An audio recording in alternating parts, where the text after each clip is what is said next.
Today we're going to talk about 12 simple and very powerful home remedies that will not only help you prevent hair loss, but also help you regrow the hair back. You know, losing your hair is a devastating experience, and you want to try natural things first before you try medication, simply because there are side effects. So I'm going to show you 12 very effective, very cool things that you can do that are pretty cheap. They don't cost you much money. So get a piece of paper out and write these things down.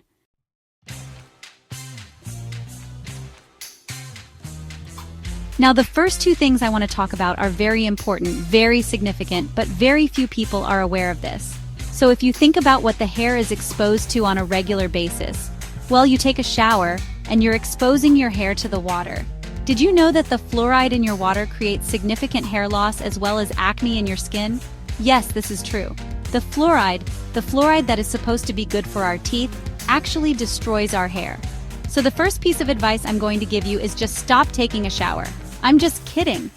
What you really want to do is just get a simple shower head that filters out fluoride. I found a good one. I'll put the link down below. Now, I'm not an affiliate and I don't get any kickbacks from this company, but it's a pretty good shower head that will filter out fluoride. Now that right there could be the reason why you're losing hair. In fact, fluoride also blocks your thyroid, and a hypothyroid condition can very easily stop your hair growth.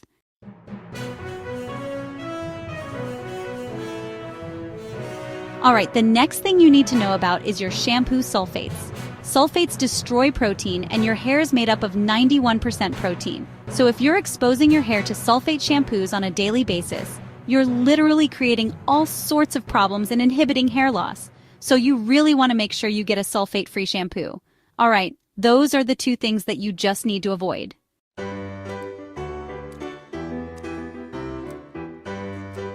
Now, to understand hair loss, let's first look at the mechanism how most top hair loss medications work.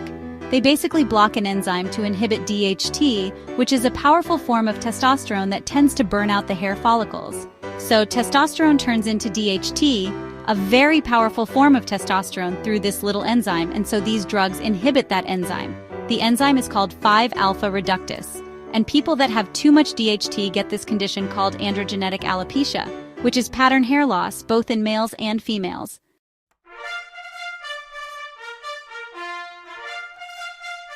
Alright, so now the question is, are there natural things that can inhibit this enzyme? Because, of course, the drugs have side effects. And the answer is yes. So there are a couple of things you can do.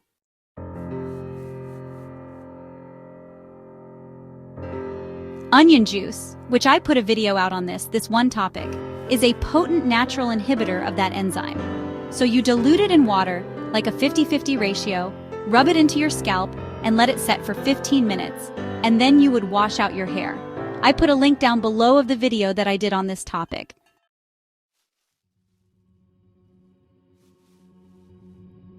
Alright, green tea, same thing. You would make some green tea, dilute it by 50%, rub it into your scalp for about 15 minutes, then wash it out with shampoo.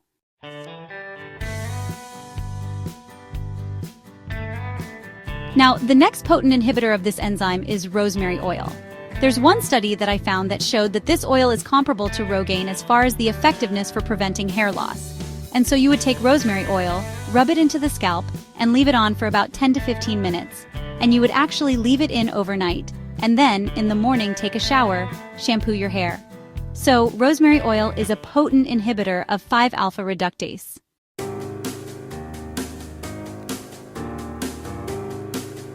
Now, another inhibitor of this enzyme is just zinc. Maybe you're deficient in zinc like a lot of people are. So, the best food for zinc is oysters. Start consuming some oysters a few times a week. But zinc is also in red meat, so you might need some more red meat. It's also in seafood. It's also in eggs, but red meat and oysters have the most zinc. Okay, now we have 5 old-fashioned home remedies.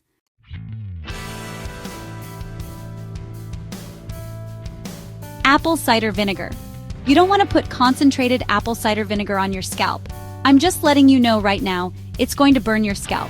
You want to dilute it like 1/3 cup of apple cider vinegar to 1 liter of water, and you can rub it into the scalp, and it actually will help clean up some of the pores that may be filled with sebum, which is an oil that can be preventing the follicles from growing properly. And also, apple cider vinegar gives a really nice shine to your hair. In addition to that, apple cider vinegar is acidic, and so is your scalp.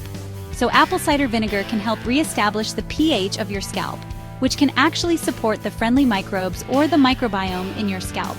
You don't want to create an environment where the outside of your skin is so sterile because you have millions of microorganisms living on the outside of your skin, helping you, and when you sterilize or clean your skin too much, you can end up with all sorts of problems, including hair loss. So this is why you want to minimize the amount of chemicals that you expose your skin to. Let's go to number 6.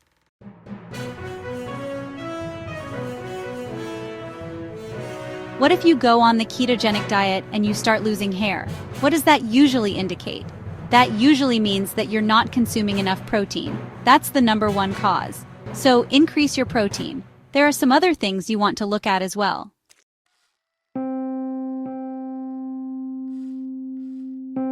Number 1, trace minerals.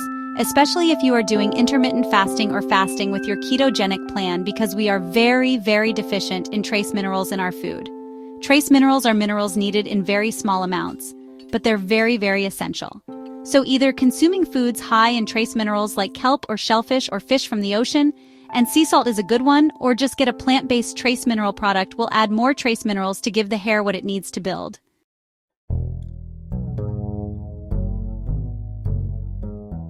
Alright, the other key vitamins that are needed in larger amounts when you're on the ketogenic plan are the B vitamins. And so there are a lot of links between a B vitamin deficiency and hair loss. So you want to make sure you're taking enough B vitamins. And so nutritional yeast is a really good remedy for that. Just make sure that when you're doing nutritional yeast that you want to get it unfortified with synthetic vitamins.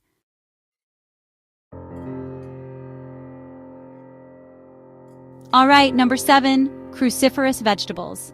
If you have too much estrogen, that can affect your hair. This is why women, when they go through their menstrual cycle, tend to lose hair. This is an excess amount of estrogen. And so one of the natural ways to help regulate estrogen is to start consuming cruciferous vegetables. Another great way to regulate estrogen would be to take kelp, because when you take kelp, you get more iodine, and iodine also regulates estrogen. Now, one more side note on that. Let's say you're menopausal and you start losing your hair. That usually is higher levels of cortisol related to stress. And if that's your situation, I put a link down below on cortisol because that's a very, very important topic.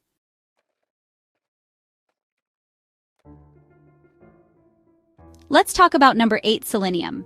The next home remedy would be something to support a hypothyroid condition. If you have a slow thyroid, a lot of times you lose hair, and one of the key trace minerals for the thyroid to support it and help convert T4 to T3 is selenium. And the best food for selenium is Brazil nuts, and seafood and seaweed or kelp. Now, if you do kelp, you also get the iodine that's also good for your thyroid. And one note about that, you can have a hypothyroid condition from other reasons that are not related to selenium. For example, you can have high estrogen. Too much estrogen inhibits the thyroid function. You could have a fatty liver or liver damage that can stop your T4 from converting to T3. You could have gut damage from antibiotics, from eating the wrong foods, especially gluten. I would say out of all the foods that is damaging to the thyroid, it would be grains, specifically the gluten in the grains. Okay, so if you have Hashimoto's, which is usually 90% of all hypothyroid cases, you definitely need to avoid gluten like the plague, because that will keep the thyroid inflamed, and you're going to have a difficult time fixing that problem. Number 9, increase your vitamin D intake. You want to get more sleep, and you want to start exercising to reduce stress. Stress is a huge problem with your hair. In fact, a lot of people, if you ask them when they lost their hair, will say it was after an emotional, stressful event because you're spiking cortisol, and cortisol is very damaging to proteins. Now, a couple of things you can do if this is your situation. Start taking more vitamin D. In fact, you just need to be out in the sun more if you can do that. Now, if it's winter, it's going to be a hard time. But more vitamin D can greatly help your hair and lower your stress. Vitamin D3 can act like a natural cortisol hormone, but without the side effects. It does very similar things. It's an anti-inflammatory. So to reduce stress, you want to increase your vitamin D and/or expose yourself to the sun. You want to get more sleep. I have a ton of videos on that if you're new to my channel. You want to start doing daily walks and you want to start exercising to reduce stress. Alright, number 10. In a lot of hair formulas, they add silica. Silica gives the hair its strength, and most spring water has silica, like Pellegrino, and even most other types of bottled water where it comes from. A spring is going to have silica. You can even buy silica-rich water, which is really good for the hair. In fact, you're probably going to notice that your skin, your hair, and your nails will all just start growing and become very strong if you start consuming silica. Alright, 11. The ketogenic diet, as well as doing intermittent fasting. If you are female and you have polycystic ovarian syndrome, you have to realize that one of the big side effects is hair loss because you have this spike of androgens, and that's coming from insulin. So just by understanding that simple relationship and lowering your amount of insulin, you can help lower androgens and help prevent hair loss. So how does that happen? Well, start going on a low-carb diet. That's called the ketogenic diet, as well as doing intermittent fasting. And lastly, 12. If you look at a lot of remedies for hair loss supplements, they always add biotin. Now, what's this biotin? Biotin helps proteins in your body, especially hair. Biotin will help regrow your hair and prevent the loss of hair. But biotin is a very key B vitamin for the manufacturing of these proteins that give the hair its structure, and biotin is made by bacteria. So your own gut makes biotin, and so many people after they lose the gut microbiome start losing their hair because they don't have the microbes to make biotin anymore. So take a wild guess. What food is loaded with biotin and can increase your own friendly bacteria to make your own biotin? Sauerkraut. Sauerkraut has hundreds of times more probiotics than most probiotics, and the good bacteria in sauerkraut survives the acid in your stomach. Plus, it gives you massive amounts of vitamin C, which is also needed to help grow proteins, specifically collagen and keratin. So sauerkraut on a regular basis can greatly help you reestablish your microbiome in your gut, help give you vitamin C, and give you more biotin.